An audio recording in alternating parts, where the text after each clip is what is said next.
신실하고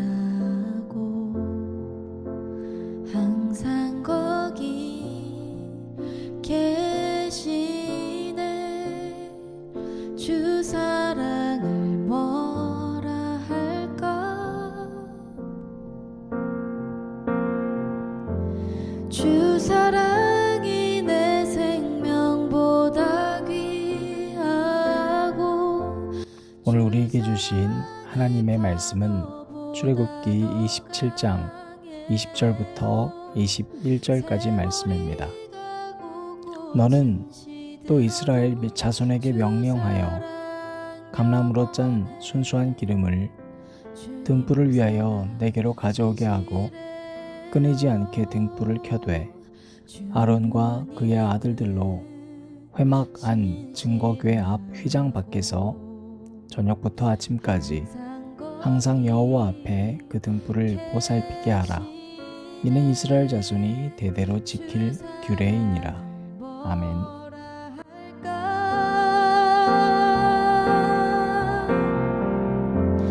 주 사랑이 내 생명보다 귀하고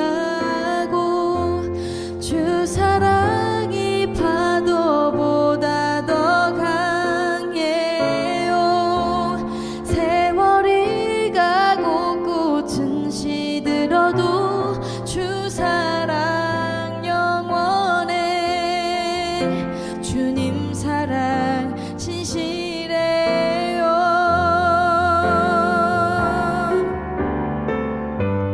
주 사랑이 내 생명보다 귀하고 주 사랑이 파도보다 더 강해요.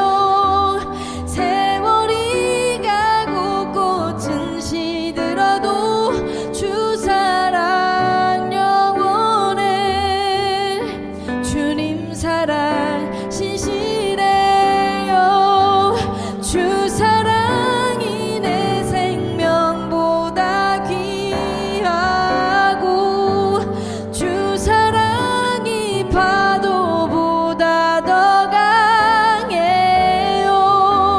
세월이 가고 꽃은 시들어도 주 사랑 영원해. 주님 사랑 신실해요. 세월이 가고 꽃은 시들어도 주 사랑 영원해. 주님 사랑 신실해요.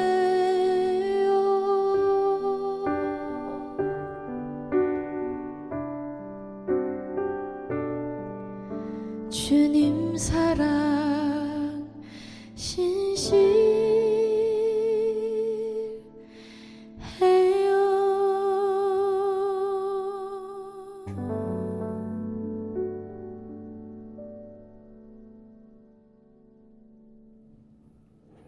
오늘도 우리 주님의 크신 은혜가 저와 여러분에게 함께 하기를 바랍니다. 우리는 어제 나를 초월하고 너와 일치를 이루어가는 것이 좋은 교회라고 얘기했습니다. 그래서 공동체는 필요하다고 했죠. 혼자서만 신앙생활하면 반쪽짜리 신앙생활이 될 수밖에 없습니다. 성장은 하되 성숙해질 수는 없습니다. 여러분, 오늘 말씀은 지속성에 대한 이야기가 있습니다. 교회 일을 할 때도 마찬가지고요. 우리가 참 좋은 아이디어가 주어지는 것도 힘들지만 그거보다 더 힘든 건 이 좋은 아이디어를 시작하는 것보다 잘 끝맺히는 게 훨씬 중요합니다. 여러분 모든 사역도 마찬가지입니다. 처음 주셨던 그 설레는 마음, 무거운 마음, 이걸 여러분 잊지 않으셔야 합니다. 왜냐하면 시작을 힘들게 한 만큼 끝까지 신실하게 지속해서 한다는 건 너무너무 중요한 일입니다. 여러분, 우리 AYC 콘서트 할 때 얼마나 다들 어려웠습니까? 다들 정말 남녀노소가 하나 되었던 순간은 우리 생명샘 교회에서 처음 있었던 일이었죠. 그리고 그 콘서트에 참여하는 것이 얼마나 힘든 상황이었는지를 우리가 돌아보면 잘 압니다. 그런데 그만큼 참 깊은 감동 가운데 있었던 순간이었습니다. 이것이 지속되면 얼마나 좋을까라는 생각을 또 해보게 됩니다. 우리가 계속 하려고 시작을 했었던 거지만 잠깐 중단된 그 상황에서 우리가 코로나가 지나면 아마도 또 하나님께서 이와 같이 AYC 콘서트나 또 다른 것들을 시작하게 될 때 우리가 이제 생각해야 될 것은 지속성을 생각해 봐야 합니다. 여러분, 우리가 어제 본 것처럼 그러면 내가 나를 초월하고, 즉 내가 생각하는 것들을 늘 초월하고 타인과 일치를 이루는 것이 좋은 교회잖아요. 그럼 어떻게 해야 타인과 일치될 수 있을까요? 8절까지, 오늘 우리 27장 8절까지는요, 앞들에 제단을 만드셨습니다. 그리고 그곳에선 희생제사를 드리게 됩니다. 그러니까 그 희생제사, 즉 그곳에서 우리가 죄인됨을 인정하는 건데, 누구든지 와서 내가 죄인임을 인정하는 것이 여러분 가장 기본입니다. 교회에서는 시작이 그렇습니다. 그런데 끝도 그래야 합니다. 사역을 시작했다고 그때는 겸손했지만 하면 할수록 교만해지는 건 여러분 사탄이 좋아하는 겁니다. 왜냐하면 사람의 눈에는 타인은 죄만 보이기 때문입니다. 못마땅할 수밖에 없습니다. 여러분, 우리가 혐오하는 대상 사이에는 자신 안에 있는 그토록 혐오하는 자기의 죄가 또한 보이게 됩니다. 그래서 우리는 교회 예배에 왔을 때 바로 그것을 하나님 앞에 토로하고 인정해야 합니다. 그래야 그 누구도 사랑할 수 있는 사랑의 사람이 될 수 있습니다. 일치의 시작은 죄의 인정에서부터 시작하는 거예요. 여러분, 만약 하나님께서 우리에게 우리 사랑한다는 이유로 너네 죄 없어 끝 하고 이제 너희 서로 사랑해라 하면 어떻게 될까요? 아마 자기 욕망대로 사랑하고 싶은 사람만 집어서 사랑할 겁니다. 난리가 날 거예요, 여러분. 내가 사랑하고 싶은 사람만 사랑할 거야. 그 사람만 볼 거야. 절대로 그건 사랑이 아니라 욕망의 충족일 뿐이죠. 여러분, 우리는 우리에게 주어진 자유 속에서는 결코 타인을 존중할 수 없습니다. 내 마음대로 살고 내 마음대로 자유가 막히면 화내는 게 우리 모습입니다. 9절부터 10절까지 말씀 보면 성막의 뜰을 만드는데요. 너는 성막의 뜰을 만들지니 남쪽을 향하여 뜰 남쪽의 너비가 100규빗의 세마포 휘장을 쳐서 그 한쪽을 당하게 할지니 그 기둥이 스물이며 그 받침 스물은 노스로 하고 그 기둥의 갈고리와 가름대는 은으로 할지며 울타리를 통해서 성막 뜰을 에워쌉니다. 여러분, 자 이제 회개를 했잖아요. 죄인들이 모이잖아요. 그런데 바로 그 죄인들이 이제 회개한 죄인들, 난 죄인이에요. 이게 여러분 회개거든요. 기도하고 이제 나 죄 없어가 회개가 아니에요. 나 죄인이야. 이걸 깨달은 바로 그 순간 우리는 이 울타리를 통해서 세상과 구별된 존재가 된다는 기쁨이 있는 겁니다. 그러니까 교회는요, 내가 죄인이라고 해서 이제 거기에서부터 하나님이 내 기도를 들으셨다는 이유로 이제 마음대로 사는 게 아니라 이제는 세상에서 구별된 거룩한 존재로서 살기 위해 노력해 가는 것입니다. 근데 그건 우리 노력과 우리 힘이 아니라 하나님의 열심과 하나님의 전능하심으로 이끌려가는 거예요. 여러분, 세상의 많은 사회의 복지적인 제도들은 교회에서부터 물들어간 겁니다. 그러니까 교회가 사회는 이래야 되라고 개혁을 부르짖은 적이 없습니다. 먼저 자발적으로 하나님의 자녀들이 세상 속에서 내가 성경에서 깨달은 하나님의 이 땅을 다스리는 논리를 구현해 나갈 때 세상은 자연스럽게 스며들어갔습니다. 교회가 세상과 다름을 계속 구현해 나갔습니다. 스스로를 개혁해 나갔습니다. 자, 20절부터 21절입니다. 이제 오늘 우리가 읽었던 본문 말씀인데요. 너는 또 이스라엘 자손에게 명령하여 감나무로 짠 순수한 기름을 등불을 위하여 네개로 가져오게 하고 끊이지 않게 등불을 켜되 아론과 그의 아들들로 회막안 증거궤 앞 휘장 밖에서 저녁부터 아침까지 항상 여호와 앞에 그 등불을 보살피게 하라. 이는 이스라엘 자손이 대대로 지킬 규례이니라. 아멘. 불을 켜는데 이 불이 항상 끊이지 않게 하라는 겁니다. 여러분, 이 등불이라고 하는 건 뭐냐면 늘 깨어있는 하나님과의 소통을 말하는 건데, 그 이전에 하나님께서 졸지도 않으시고 주무시지도 않으심을 상징하는 거예요. 그래서 시편 기자가 시편 121편에서 4절 말씀에 이스라엘을 지키시는 이는 졸지도 아니하시고 주무시지도 아니하시리로다, 이렇게 얘기하지 않습니까? 여러분, 우리는 나약한 실과 같은 존재임을 어제 배웠잖아요. 얼마나 나약합니까? 너가 없으면 나도 될 수 없고, 너가 없으면 우리도 될 수 없는 굉장히 나약한 실입니다. 우리는 그래서 도움이 필요합니다. 그래서 우리에게는 언제 도움이 필요할지 내 자신도 모르기 때문에 24시간 깨어 있어서 늘 나를 도와줄 수 있는 존재가 있어야만 합니다.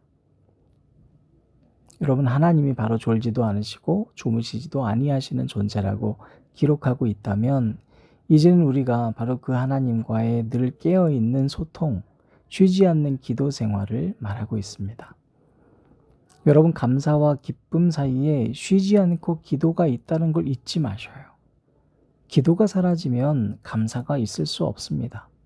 기도가 사라지면 여러분, 세상 속에서 기쁨이 메마를 수밖에 없습니다. 세상 속에서 그리스도인답게 어떻게 살아야 되냐고 묻습니다. 여러분, 성경은 우리에게 이야기해 줍니다. 세상에 물들지 않고 세상을 물들이며 사는 삶은 하나님과의 대화 속에서 나오는 것이고, 세상 속에서 너무나도 좌절할 일들이 많고 슬픈 일들, 분노할 일들이 많지만 늘 기뻐할 수 있는 유일한 일은 쉬지 않고 끊임없이 하나님과 소통할 때, 지속될 때 그것이 가능하다고 이야기해주고 있습니다. 여러분, 우리가 구원받았다면 우리가 거룩해서 구원받은 게 아니라 죄인이기 때문에 구원받은 거잖아요. 그렇기 때문에 우리는 끊임없이, 내 존재 자체가 지금 완전히 무흠무결한 게 아니기 때문에 끊임없이 쉬지 않고 그 하나님과 대화해야 하는 삶을 살아가야 합니다. 그래서 회개는 한 번 하고 끝내는 게 아닌 거잖아요. 마찬가지입니다. 여러분, 오늘 처음 질문으로 돌아가 보십시다. 타인과의 일치를 어떻게 읽어야 할까요? 그리스도인은 사랑하는 것 외에는 사명이 없습니다. 내가 누군가를 사랑하기 위해서는 원수도 사랑해야 하고, 어제 말씀드린 것처럼 나와 맞지 않고, 즉 나를 초월해서 타인과의 일치를 일구어야 합니다. 그런데 그것은 그 사람이 사랑받을 만한 사람이 되어서 사랑하는 것이 아닙니다. 죄인을 사랑하신 예수님처럼 우리가 죄인을 사랑하기 위해선 내가 죄인임을 알고 있어야만 합니다. 하나님과 더 가까워질수록 하나님께서 나 같은 죄인을 사랑해 주신 은혜를 깨닫는 것입니다. 그 은혜를 깨달으면 나는 낮아질 수밖에 없고, 내가 낮아지면 타인은 저절로 이해가 됩니다. 여러분, 왜 바다가 가장 넓은지 아세요? 어떻게 바다는 그렇게 넓을까요? 해답은 간단합니다. 가장 낮은 곳에 있기 때문입니다.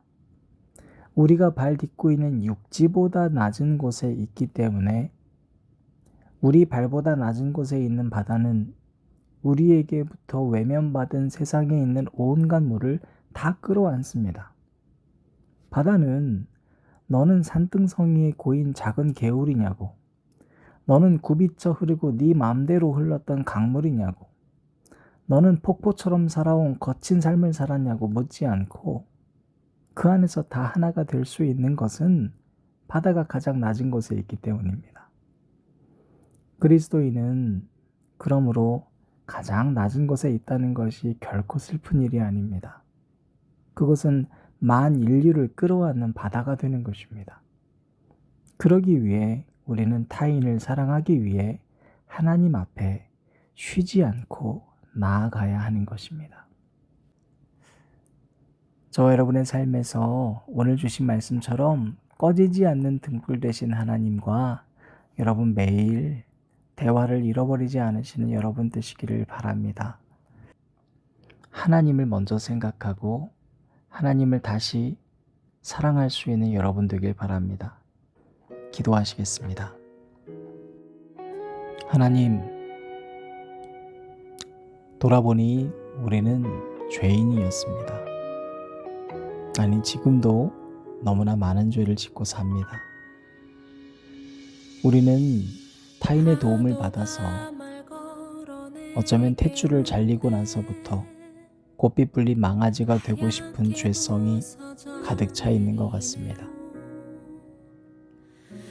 누군가의 탯줄로 연명하던 우리 삶을 잊은 채 오늘도 주신 타인을 위해 잡으라는 두 손으로 죄를 움켜잡고 십자가의 길 걸으라는 두 발로 하나님을 등지고 걸어갑니다.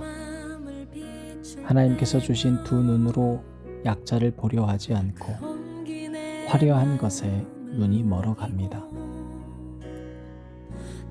더 이상 귀에는 하나님 말씀이 사랑이 아닌 세상의 말이 사랑으로 다가옵니다. 주님, 이런 우리를 다시 말씀을 주심으로 내가 너 없이는 존재할 수 없는 존재요, 하나님 없으면 살 수 없는 존재임을 깨닫게 해주시니 감사합니다. 하나님, 우리가 그 무엇을 하든지 가장 중요한 것은 하나님과 소통하고 하나님과 대화하는 것임을 잊지 않게 해 주시옵소서. 그 어떤 사역보다도 죄인 되었으나 나를 그 가운데에서 구별해 주신 하나님, 그 존재를 잃어버리지 않도록 오늘도 주님께서 우리를 깨우쳐 주시기를 간절히 기도드립니다. 예수님 이름으로 기도드립니다.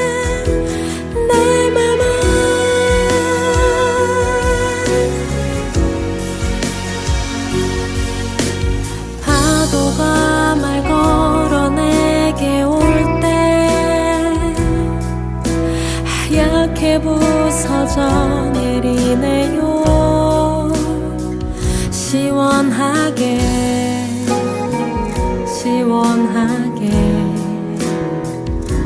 덥네요. 바다 같은 주